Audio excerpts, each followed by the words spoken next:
Para não passar em branco, na agência Reuters, sul de Gaza na mira de Israel, enquanto líderes mundiais buscam pausa nos combates. Broadcast, Aço Brasil, produção nacional de aço bruto soma 2,5 milhões de toneladas em setembro, queda de 9,3% em um ano. R7, Justiça libera mais de 1,9 bilhões de reais de atrasados aposentados do INSS. G1, Polícia Federal tenta prender 5 em nova fase da operação sobre atos golpistas. Léo Índio é alvo de buscas. Isto é, governo avalia enviar militares ao Rio de Janeiro e criar Ministério da Segurança. UOL Notícias. Ramagem barrou demissão de servidores da ABIN investigados por espionagem. Jornal do Brasil. Pacheco rebate Gleisi e defende tramitação de PEC que limita decisões monocráticas. O Globo. Governo estadual volta a investir na política de segurança do inimigo público número 1 e oscila entre confrontos e promessas de ação social.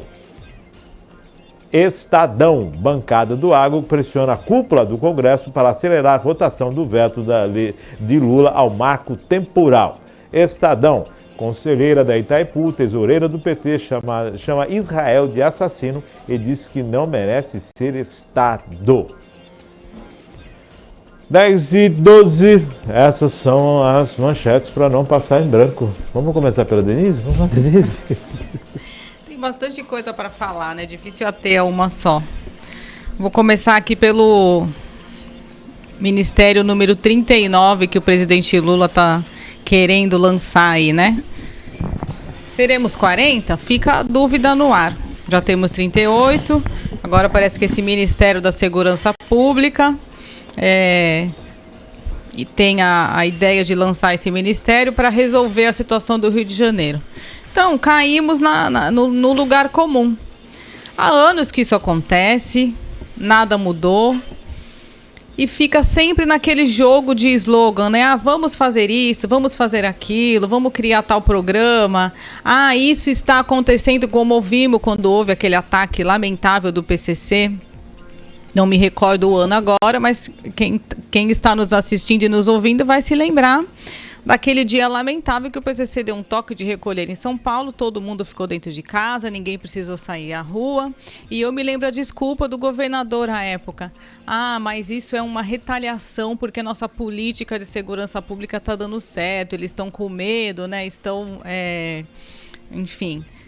dando o troco dessa maneira. Essa é a mesma desculpa que foi usada agora, nesse episódio lamentável que vimos dos ônibus incendiados lá no Rio de Janeiro.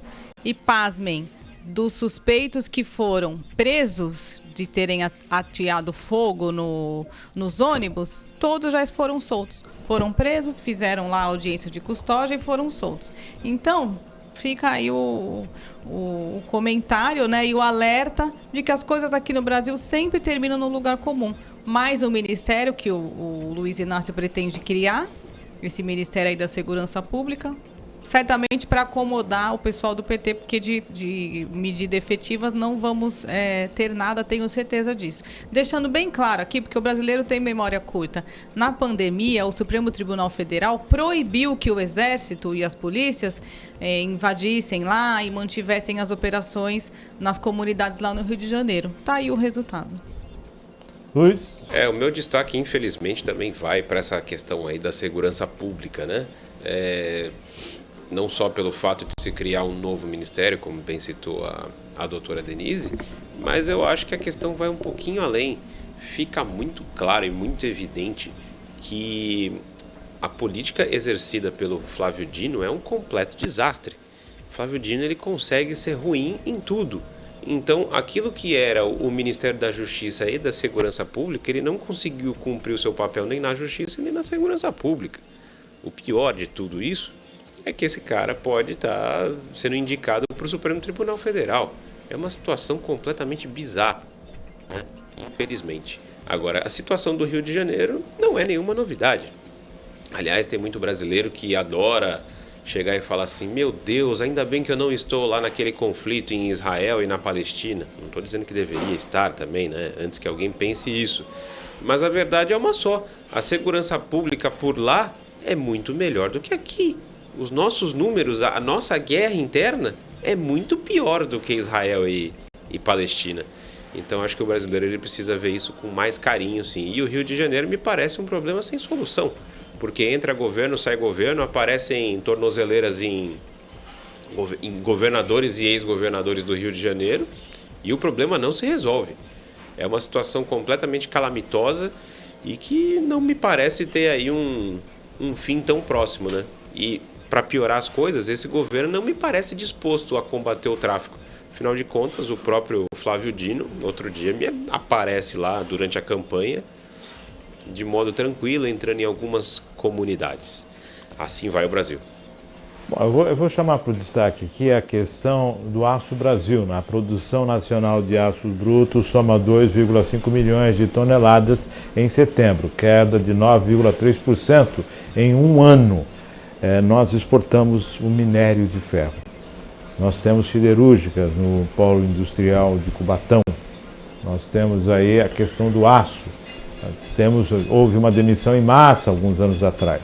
E chama a atenção por que o Brasil exporta tanto commodity e o benefício a isso e colocar o aço nacional de uma condição ímpar no mundo não acontece.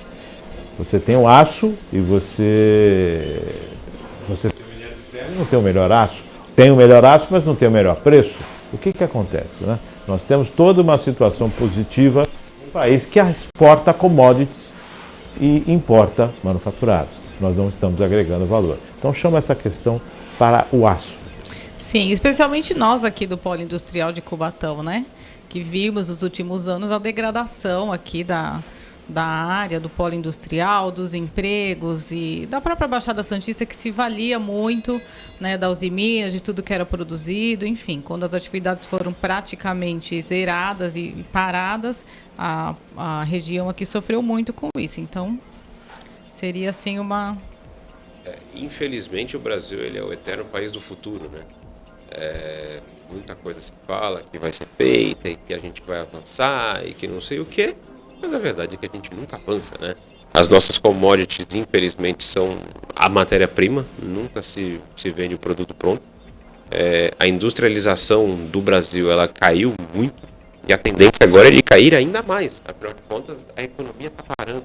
Já se fala que fecharemos o ano aí com recessão técnica. Então é para se pensar o caminho que o Brasil está tomando, porque é bastante preocupante.